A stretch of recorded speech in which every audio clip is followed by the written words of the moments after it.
नमस्कार मैत्रिणींनो, मंजू क्रिएशनमध्ये तुमचे सर्वांचे स्वागत आहे. तर आज तुम्हाला मी तांदूळशाची पातळ भाजी ही रेसिपी दाखवणार आहे.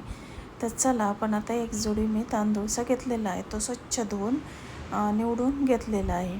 आता याच्या काड्या पण थोड्या कवळ्या काड्या पण यामध्ये आपल्याला वापरायच्या आहेत. तर चला, आता ही तांदूळसा ही भाजी खूप पौष्टिक असते आणि तांदूळसा या भाजीपासून आपल्याला भरपूर प्रमाणामध्ये कॅल्शियम मिळतं. त्यामुळे ही भाजी टायफॉईडसारख्या आजारामध्ये तर ही भाजी खूप चांगली असते. तर चला मैत्रिणींनो, आता ही भाजी कशी करायची ते आपण बघूया. आता तांदूळसा ही भाजी सर्वांनाच बहुतेकांना माहिती आहे. तर ही भाजी खाल्लेली खूप चांगली असते. आता आपण पालक, शेपू, मेथी या भाज्या नेहमीच वापरतो, पण मग बहुतेक जणी तांदूळसा ही भाजी करता येत नाही, माहीत नाही, त्याच्यामुळं ते करत पण नाही. तर बघा मैत्रिणींनो, आता ही भाजी कशी करायची मी तुम्हाला आता दाखवते. आता पहिल्यांदा मी यामध्ये अर्धी कढई पाणी घेतलेलं आहे आणि आता या पाण्यामध्ये 1 चमचा मीठ टाकून घ्यायचं आहे. तर चला, आता 1 चमचा मीठ टाकल्यानंतर आता आपल्याला पाणी उकळल्यानंतर ती भाजी त्यामध्ये उकळून घ्यायची आहे. ही भाजी फक्त एकच उकळी आणायची, लगेच शिजते ही भाजी. याला जास्त वेळ लागत नाही शिजायला. त्याच्यामुळे ही भाजी एक उकळी आणून घ्यायची या भाजीला आणि गॅस बंद करून टाकायचा.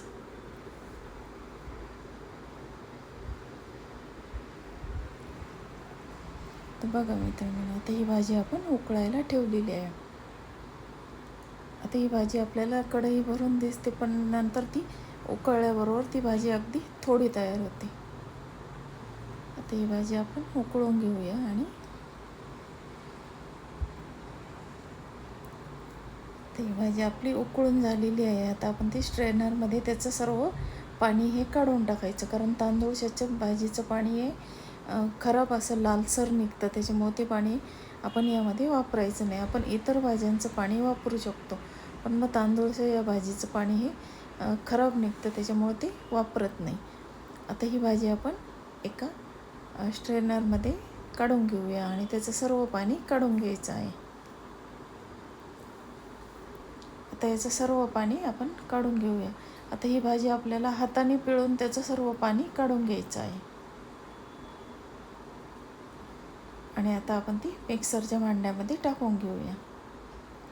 आता ही भाजी आपल्याला मिक्सरला लावून बारीक करून घ्यायची आहे. तर चला, आपण आता ही भाजी बारीक करून घेऊया. आता ही सर्व भाजी मी मिक्सरच्या भांड्यामध्ये टाकून घेत आहे आणि आता आपल्याला त्यामध्ये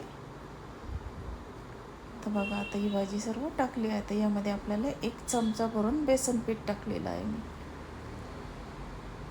त्यामध्ये 1 चमचाभर बेसन पीठ टाकायचं आणि थोडंसं मीठ टाकायचं. आपण अगोदर उकळताना मीठ टाकलेलं आहे, त्याच्यामुळं थोडंसं मिठाचं प्रमाण कमीच ठेवायचं. आता त्यामध्ये मीठ टाकू आणि ती आपण मिक्सरला लावून घेऊया. आता ही भाजी आपली बारीक झालेली आहे. तर आता चला, आपण आता ही भाजीला फोडणी द्यायची. आता यामध्ये काय काय वापरते मी, तुम्ही पुढे बघा. आता ही भाजी मिक्सरला लावून झाली आहे. आता मी यामध्ये हिरवी मिरची आणि लसूण वापरणार आहे. आता या ठिकाणी मी 5-6 हिरव्या मिरच्या चिरून घेतलेल्या आहे आणि लसणाच्या 7-8 पाकळ्या घेतलेल्या आहेत.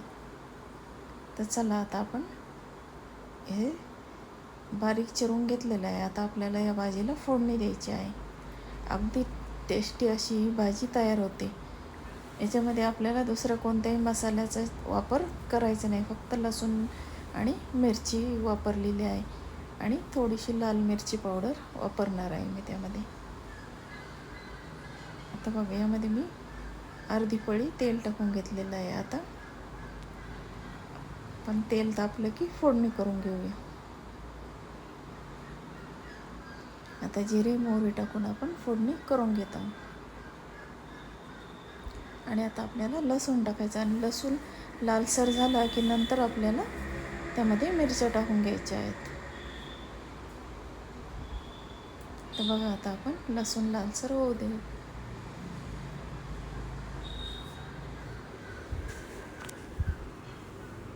आता आपण त्यामध्ये मिरच्या टाकून घेऊया. चला, आपण आता मिरचीसुद्धा आपल्याला थोडीशी लालसर होऊ द्यायची आहे. आणि नंतरच त्यामध्ये आपल्याला भाजी टाकून घ्यायची आहे. आता आपण त्यामध्ये हिंग टाकला आहे, थोडीशी हळद पावडर टाकली आहे. आता हे व्यवस्थित आता मिक्स करून घेऊया आणि आता नंतर त्यामध्ये आपल्याला भाजी टाकून घ्यायची आहे.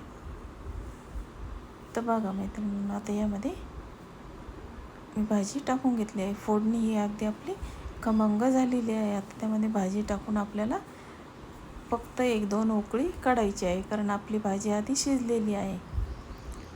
आता त्यामध्ये तुम्हाला जशी पातळ घट्ट तुमच्या घरात आवडते त्याप्रमाणे तुम्ही त्यामध्ये पाणी ॲड करू शकता. आता आपण या भाजीमध्ये पाणी ॲड केलेलं आहे आणि आता आपल्याला फक्त 1-2 उकळी काढायची आहे. आता आपण भाजीला उकळी येऊ देऊ. आता ही 1-2 मिनिट उकळून झाल्यानंतर आपली भाजी खाण्यासाठी रेडी आहे. आता ही भाजी अगदी पौष्टिक भाजी आहे. या तांदूळसा या भाजीपासून आपल्याला कॅल्शियम खूप प्रमाणामध्ये मिळते, त्याच्यामुळे ही नेहमी खाल्ली पाहिजे. तर बघा, आता ही भाजी आपली उकळत आलेली आहे. तर अशा प्रकारे जर भाजी केली तर खूप मुलंसुद्धा ही भाजी आवडीने खातात. तर बघा मैत्रिणींनो, आता ही आपली भाजी रेडी झालेली आहे. मी ती सर्विंग बाउलमध्ये सर्व केलेली आहे. तर तुम्हाला ही तांदूळसा या भाजीची रेसिपी कशी वाटली, आवडली तर माझ्या चॅनलला लाईक, शेअर आणि सबस्क्राईब जरूर करा. आणि तुम्हीसुद्धा नक्की ही भाजी अशा प्रकारे करून बघा. धन्यवाद.